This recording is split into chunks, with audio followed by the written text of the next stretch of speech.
Hi and welcome to another story, and today we have part 12 of Ned and the Chocolate Cheats by Mark Jarvis, continuing from chapter 23, Plans. Once outside the cave, everyone who had a mobile phone swapped numbers. Jeff and I reassured Dinky once more that his secret was safe with us. Although it was dark and coming to the end of our day, for the nocturnal Tarsiers, their day was just beginning. We will need to meet up here again tomorrow at a similar time, I said. You and I have some planning to do. My idea, though, might bring the criminals quite close to your secret cave. Are you okay about that? That's okay by me, confirmed Dinky.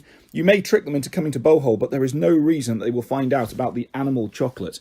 It will give me real pleasure to carry out my divine retribution on those who deserve it. We are going off to find something to eat now.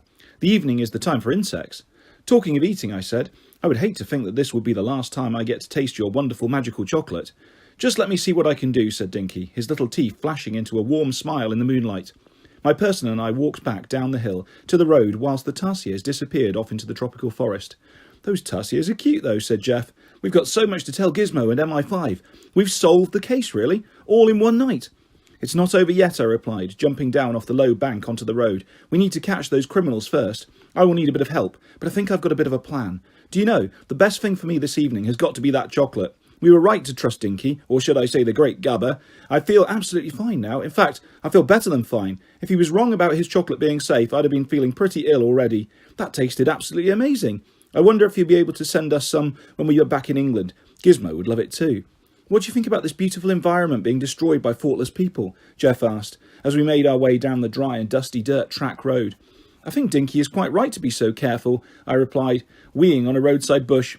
Hey, if your plan to catch the criminals works, Jeff said, how are we going to make sure that the people of Britain get their chocolate back? The criminals' gang's plans are already in action. If anyone eats some of that chocky yum, like I nearly did, they're going to want even more.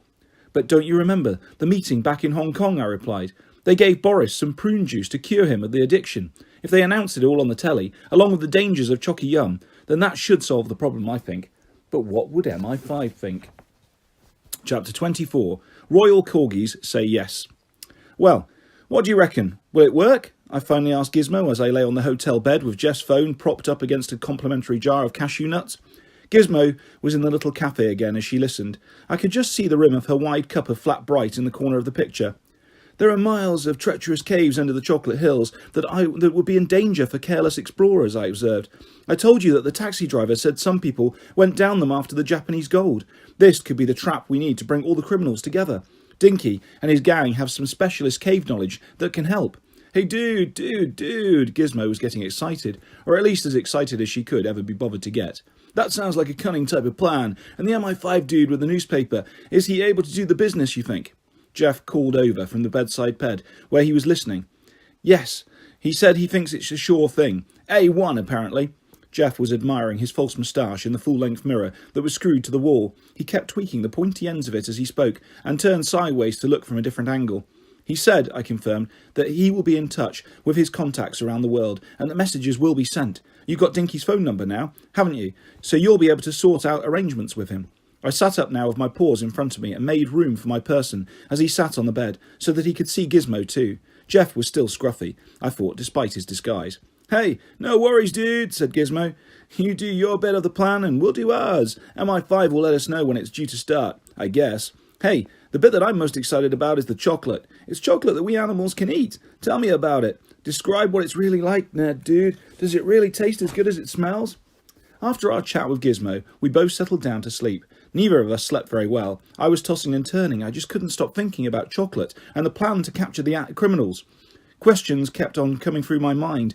What if they didn't take the bait? What if they realised that it was a trick and my plan had put us all in danger? I could tell Jeff was feeling nervous too. He got up to go to the toilet 3 or 4 times in the night, which was always a sure sign that something was worrying him. At last, morning came, as did the news that we'd been waiting for. Jeff answered the video call at almost the same moment that his phone began to ring and vibrate. We held our breath in anticipation as the familiar newspaper came into view. This time was a different headline. I noticed. A prune juice a day keeps the chocky yum away, it said. Morning, chaps, greeted a familiar voice. The man behind the newspaper flapped the newspaper once to pull it tight, and I got a little glimpse of a bit more of his hat, just for a second. As you can tell from the news headlines, the prune juice works rather well. The government is distributing 3 rations of it to everyone. Even if people aren't addicted to chocky yum, prune juice is jolly good for you. It's part of your 5 a day. I smiled at this, but was glad that I wasn't home at England at this moment, having to drink prune juice. Well, I can tell you officially, he went on. After speaking to Larry the Cat and the Prime Minister last night, it's on. Your plan has been approved and messages have already been sent out. He cleared his throat and said in a very hushed, important tone, and that's not all. The royal corgis and their person, Her Majesty, have wished you all good luck. They have asked me to say to you that it is a wonderful thing that you are doing for your country. So there. Wow, I exclaimed, jumping up and shaking excitedly. That is so cool. I said, this is my best Gizmo voice. When do we start? The messages were only sent out a few hours ago, and we were carefully tracing each of the criminal gang members. We know of their exact whereabouts. At the moment, they all appear to be in different countries. It's still all very hush-hush, of course, but in my opinion, those criminal gang members are all so greedy and determined to do anything that could make them rich, it won't be long before they're on the move. So, just be ready. We'll let you know as soon as we know. Be prepared. What about the messengers that went around Britain, spreading all those rumours about the Great Gabber? Gizmo found out that they were trained out of the country, so that they wouldn't be detected. She was bang on with her info, the man behind the newspaper confirmed. Gizmo makes a jolly good spy. Her information is tickety-boo. We at MI5 have offered her a permanent job. Oh yes, because of her work, we have been able to identify most of those troublemakers who've been hiding in our communities. One of them threw those underpants into your garden. The police are busy rounding them up as we speak. You'll be pleased to hear that help is also being given to the packs of homeless dogs. He ended the call. This is all turning out to be a very big operation, Jeff said. Perhaps we could convince Rufus of the truth. He could then get a team together and go around de-brainwashing other dogs. Jeff looked at his watch. We should get up and dressed. I'll get up and dressed. Yes, good idea, I agreed. I think I'll just go outside to the toilet. There's no animal toilet in this hotel. Then I'll sit here and look at the amazing view from our window. You can refresh your third eye, Jeff reminded me. We are in disguise, remember? It wasn't long before we were both ready to go. We sat on the bed, and whilst I licked between my claws, Jeff tapped his foot, feeling tense. We sat silently, both with a feeling of jumpiness in our tummies, as we thought about what was happening. Even the royal corgis knew about my plan. Wow! So, let's just go over this one more time, Jeff said. MI5 have arranged for messages to be sent out to the criminal gang members, each message with their secret. 3 dog biscuits picture on. That's the secret code that means that they won't be suspicious. Good thing we heard about that code, I said. Otherwise, they might smell a rat. Yes, you have a good memory, Ned. We heard that when we were in the cellar in Brick Lane. The messages are instructing them to come here, to the Chocolate Hills, with all speed, if they want a chance at being the first to get to the newly discovered Japanese gold. That's correct, I confirmed. The taxi driver told us about that gold. We have to make sure they go up to the right cave entrance. It has to be the cave that Dinky and his friends have organised. And, Jeff continued, this time pacing backwards and forwards around the room as he spoke, they won't recognise us, as we are pretending to be taxi drivers who are waiting to take them from their airport to the Chocolate Hills. We'll be in our amazing disguises. That's the scary part, I said, now jumping down from the bed to walk around beside my person as he paced around the room. It felt better to be walking about. I think our disguises will be enough, because they have never really had a proper look at us anyway. There was that one time, as we were coming out of the Ritz-Carlton building in Hong Kong, where they became suspicious. But we'll just have to risk it. There's a bit I don't yet understand, said Jeff, standing still for a moment to look properly at me. I turned to look at him too. What happens when the criminals are in the caves? Because, why, they can't... We both froze as we heard the phone ringing. Answer it then, I exclaimed, looking at Jeff, who was still standing there frozen. Oh yes, he said quickly in a high-pitched voice. He suddenly came back to life and grabbed the ringing phone. It was the man behind the newspaper. The blighters are greedier than we first thought, he informed us. They are already on their way, and we've had reports that some are in Manila. It's only about an hour's flight to Bohol, so you'd better look smart and go now. Good luck. Whatever happens, we will remember that you did your duty. Chapter 25, The Marvellous Ned Mondo. We went, as fast as we could. We pelted down the stairs, slamming the door shut behind us. I ran across to the old taxi that we'd been able to borrow from the taxi driver. He had said if we borrowed it, we must be very careful and promise not to scratch it. We didn't worry about locking it, because the locks did not work anyway. Jeff was not far behind me, and he leaned over and opened the creaking taxi door. It already had lots of old scratches on it. I jumped in. Jeff got onto the other side, and after a few goes, started the engine. Did the taxi driver not mind us borrowing his car? I asked, as we drove along the dusty potholed track that led towards the airport. Not at all, Jeff replied. Well, definitely not when I waved a big wad of money that we've got. He said that was more than he would earn in a month. As we rumbled along the dusty road, I started to feel nervous again and fidgeted in my seat. "It's Boris that I'm most worried about," I said. "If he recognises us, or the other criminals set him on us, then we are in real trouble. He's a very big and strong dog. Besides, the others might have guns. They've already tried to kill us twice." "We must just trust in our disguises and appear confident," Geoffrey assured me. "At least you have an exciting name when you're in disguise, Ned Mondo. My name is just plain old John." "Ah, we're nearly there now. It's just in here." We turned off the main road into Tagbilaran Airport. "I can think of lots of famous people called John," I commented, trying to keep our minds on less worrying things. "See if you can park where the taxi picked us up when we arrived. That's where they're expecting to meet us." I looked around at the airport buildings. No flight had landed yet, and the place did not seem very busy. We were all ready for them. I gave my false moustache a final check in the mirror and admired my newly reapplied fur dye. They would never recognise me, at least not by looks. These were dogs that we were dealing with, though, so I had made the effort to find something smelly to roll in outside the hotel. For dogs, smell is one of the first things that we would notice. We both turned and looked at each other when we could hear the sound of an aeroplane in the distance. This could only be them. "Remember when we flew in," I said. "It didn't take long to get from the aircraft and out through the airport terminal. This is an internal flight in the Philippines, and they won't have to go through loads of security when they get off. Also, they go down steps from the aeroplane onto the runway. Let's be ready." Jeff took a firm hold of the steering wheel, as if to brace himself. I sat and stared at the glass front doors of the terminal building, looking inside for the approach of our special visitors.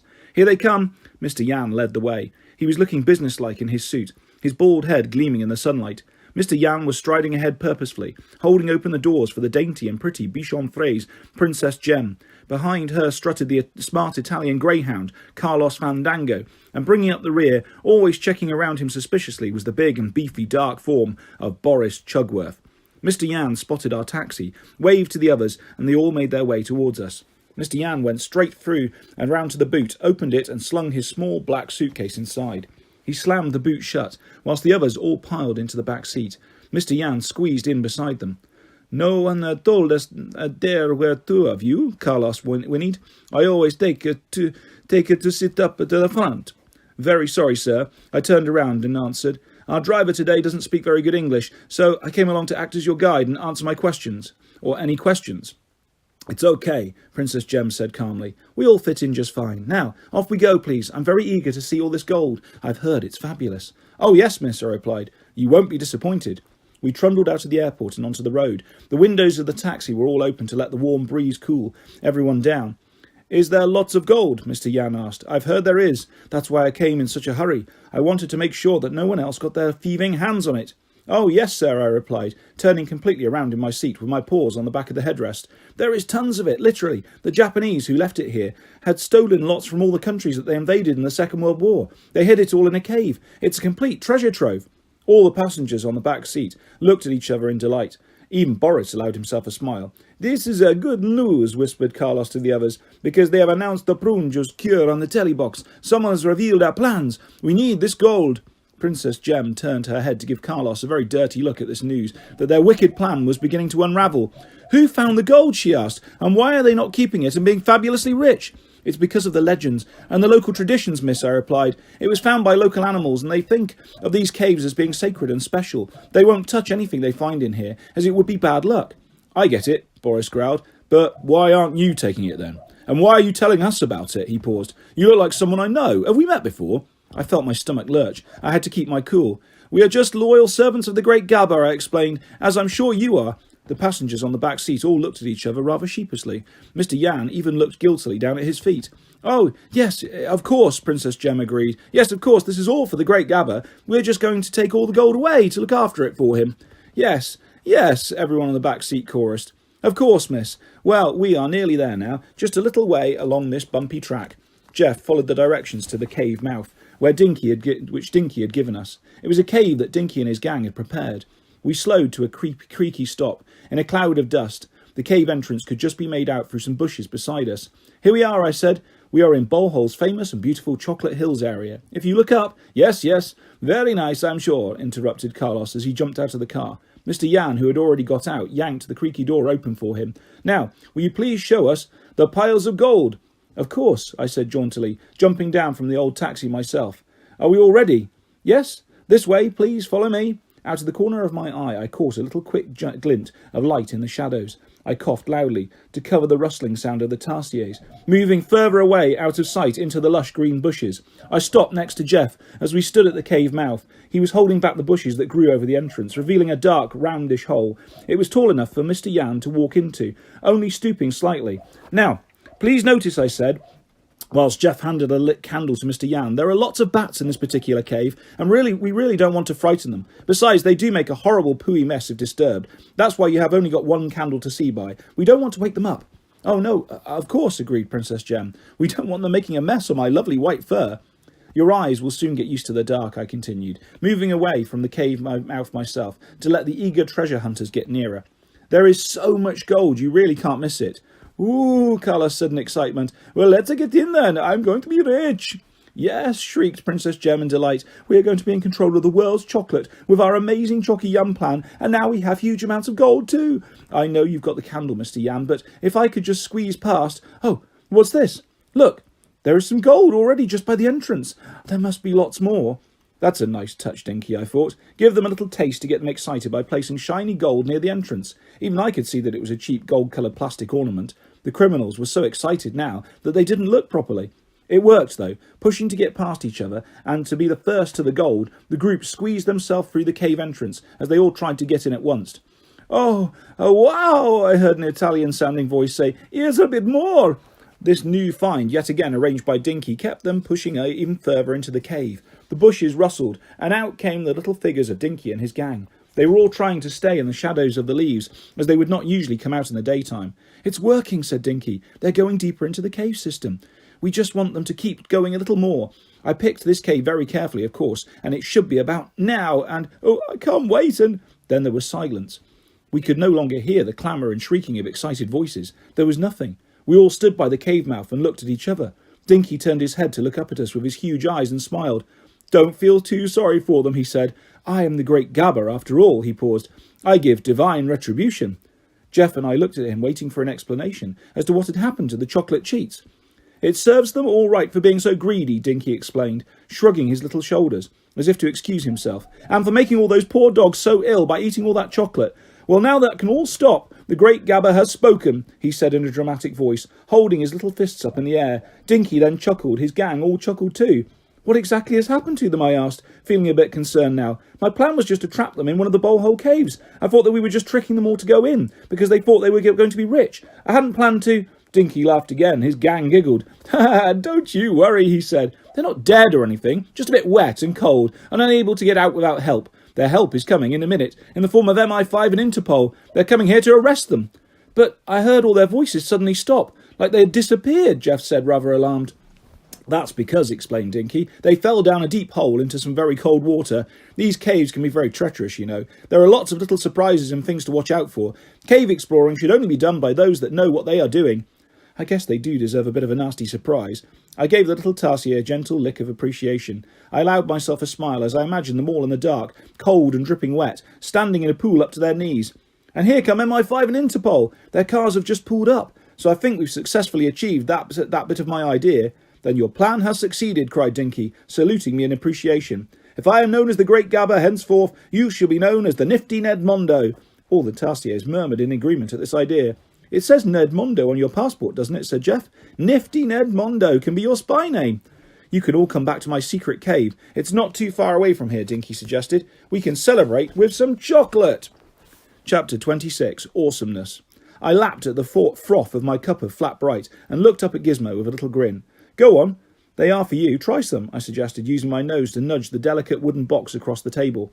We were sitting at Gizmo's usual place by the window in the sticky bun. I could smell the sea air of Plymouth and home. Jeff was slowly continuing to stir his coffee with a teaspoon. Both our eyes were fixed on Gizmo's reaction to her gift.